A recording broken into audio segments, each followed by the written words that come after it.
Bonjour à toutes et à tous, et bienvenue dans ce nouveau podcast de Chute Magazine. L'imaginaire est un formidable outil pour concevoir le monde. C'est pourquoi dans le numéro 13 de Chute, nous vous proposons une fiction donnant à voir un pan de la crise écologique en cours. La nouvelle est écrite par Aurore Dubois-Bizikia, cofondatrice de Chute. Attention, le voyage commence.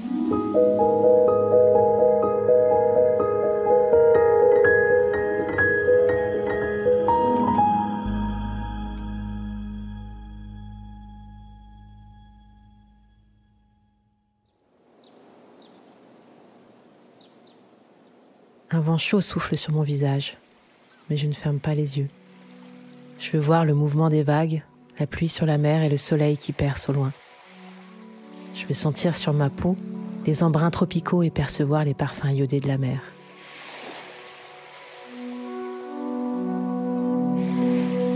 Il y a une profonde sérénité à regarder ce paysage marin, ces couleurs, ce tableau naturel qui s'offre à moi. J'ai une chance infinie. Je suis là, face à la mer, et je peux voir ce spectacle hypnotique. Difficile de s'arracher de ce moment suspendu, mais le devoir m'appelle. Ma découverte risque de bouleverser le fil du temps.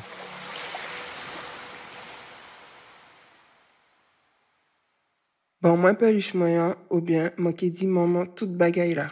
Vini prendre, mon papa, non? J'entends mes enfants qui se chamaillent comme j'ai pu me chamailler il y a longtemps avec mon frère. Il y a des choses qui ne changent pas. Ils passent du français au créole en fonction de leurs envies. Le créole reste une langue de joie et de liberté, d'affranchissement, nécessaire à nos vies.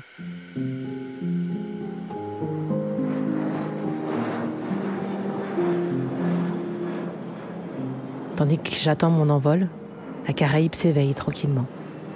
Il est 7 heures du matin et le soleil chauffe les terres et les corps déjà moites.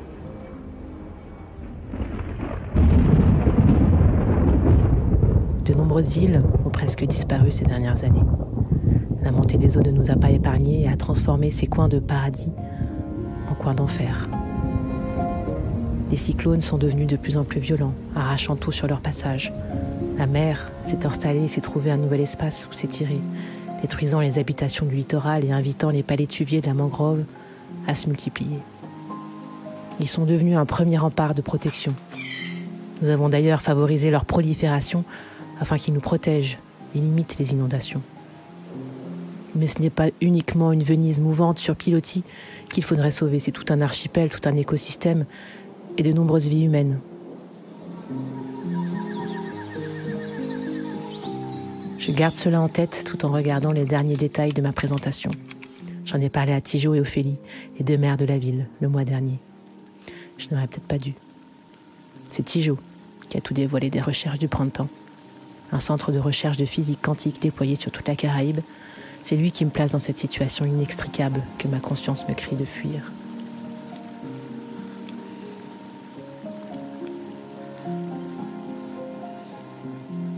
Comment en sommes-nous arrivés là, en ce jour du mois de mai 2050 ? Cela fait déjà 30 ans que nous nous posons la question, que nous n'avons pas pu inverser la montée de la mer. Nous avons tenté de prévenir, sans pour autant guérir. Il aurait fallu abandonner ces lieux, quitter ces terres, les rendre à la nature sauvage et nous réfugier sur les continents américains ou européens. On ne peut pas dire que l'idée les ait rendus enthousiastes. Ils ont vu cela comme une vague d'immigration et malgré nos vies en jeu, ils sont restés sourds à nos appels. La couleur café n'était toujours pas à la mode. Il faut dire aussi que nous n'avions pas vraiment envie d'y aller, pas envie de quitter nos souvenirs, nos racines, nos quotidiens, nos amis, nos proches, pas envie d'avoir le sentiment d'être traités comme des parias, de revivre des dizaines d'années après un retour en arrière qui nous aurait malgré nous enchaînés à d'autres. L'histoire ne doit pas se répéter. C'est ce que je me dis en boucle depuis mon réveil cette nuit. Le temps doit rester linéaire, quoi qu'il en coûte.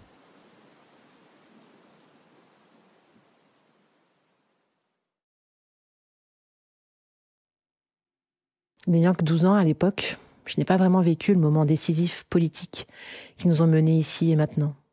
Ce sont mes parents qui ont fait ces choix pour moi, qui m'ont enraciné sur ces terres devenues hostiles, ces terres rétrécies, où nous nous entassons, entourés d'une jungle tropicale qui ne demande qu'à reprendre ses droits, partout. Heureusement, la nourriture ne manque pas ici, même si on ne peut pas parler d'abondance. Manioc, igname, dachine, patates douces, caramboles, fruits à pain, pommes, cannelle, canne à sucre, mangue, pommes d'eau, caïmite, quénette. Les variétés sont multiples et la terre est restée fertile. Les rayons du soleil, même s'il reste encore trop chaud pour nos peaux et nos corps, font grandir les légumes et les fruits à un rythme soutenu. Nous avons été obligés de limiter nos importations, faisant ainsi radicalement baisser les soucis de diabète que pouvaient avoir une grande partie des Caribéennes et Caribéens, gavés auparavant au trop de sucre et au trop de sel. Malgré des règles drastiques en vigueur sur certaines îles, les populations étaient tuées à petite dose, mine de rien. Pas besoin de chauffage sous les tropiques. Le froid n'est pas notre ennemi. Mais il nous faut rafraîchir les températures devenues de plus en plus insoutenables. Et pour cela, nous avons besoin d'eau douce et d'électricité. Pour l'électricité, les panneaux solaires ont longtemps été une évidence. Ils s'étaient déjà multipliés avant d'atteindre le point de non-retour. Le point où j'hésite à me rendre. Nous avons fini par couper les centrales à charbon qui peuplaient encore l'île et polluaient notre air. Il a été compliqué de mettre des éoliennes, tant les vents sont devenus forts sur nos rivages. Mais nous y sommes parvenus, grâce au projet de parcs éoliens offshore. Nous avons maintenant des champs d'éoliennes équipés de dispositifs anticycloniques qui nous apportent toujours de l'électricité. Couplés à l'énergie solaire, c'était devenu suffisant. Nous étions devenus autosuffisants. Bien sûr, l'électricité n'est pas toujours continue, mais nous, ultramarins, nous avions déjà pris l'habitude de nous priver. Depuis, la fusion nucléaire s'est enfin généralisée dans les centrales et nous avons pu créer notre propre soleil d'énergie, sans déchets. L'eau douce est longtemps restée un enjeu de taille. En plus de nos installations vétustes et abîmées par des éléments, cyclone après cyclone, tremblement de terre après tremblement de terre, il a été difficile de trouver une façon de désaliniser l'eau. Nous avons laissé de côté les anciens systèmes de désalinisation produisant une saumure dangereuse pour les écosystèmes. En suivant le cycle naturel de l'eau, nous la récoltons en évaporation dans des grandes serres, le soleil séparant naturellement les cristaux de sel de l'eau de mer. Quel goût avait l'eau il y a 30 ans, avant le point de non-retour? Je me le demande encore plus aujourd'hui qu'hier. L'eau garde aujourd'hui une saveur iodée qui la caractérise et la différencie apparemment des autres eaux de la planète. Moi, Méo, je vous aime. Et ne vous oublierai jamais. C'est ce que j'ai dit à mes enfants en partant ce matin. Ils n'ont pas compris mon trouble. Je ne leur ai rien dit de ce qui nous attend peut-être. Ingénieur, j'ai voulu trouver dans les sciences et les technologies des solutions à tous nos soucis. Le rêve de mes 12 ans a bien sûr été entaché par la réalité. La science a ses limites, surtout face au déchaînement géologique et climatique. Bien souvent, au mieux, nous ne pouvons que tenter d'anticiper.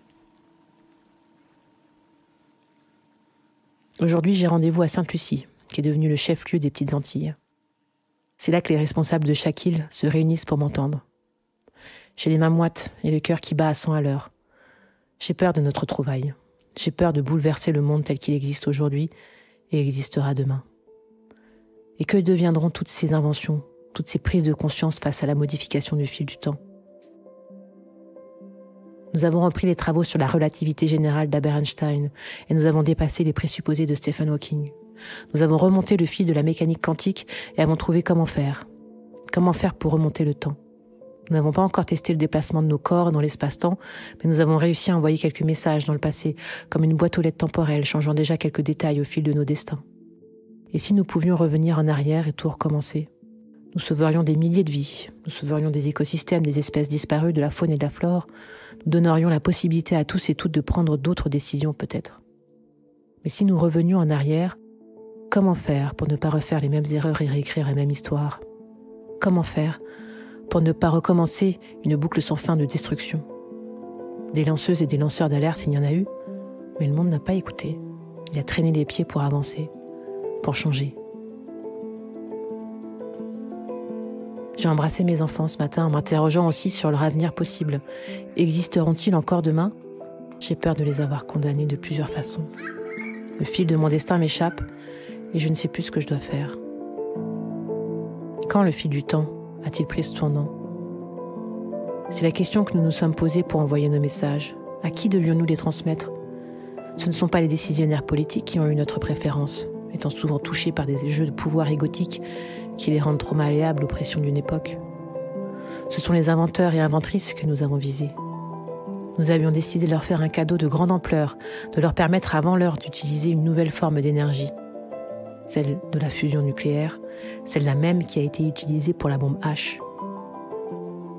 Et cette fois-ci, il s'agit d'en expliquer l'utilisation en tant que source d'énergie propre.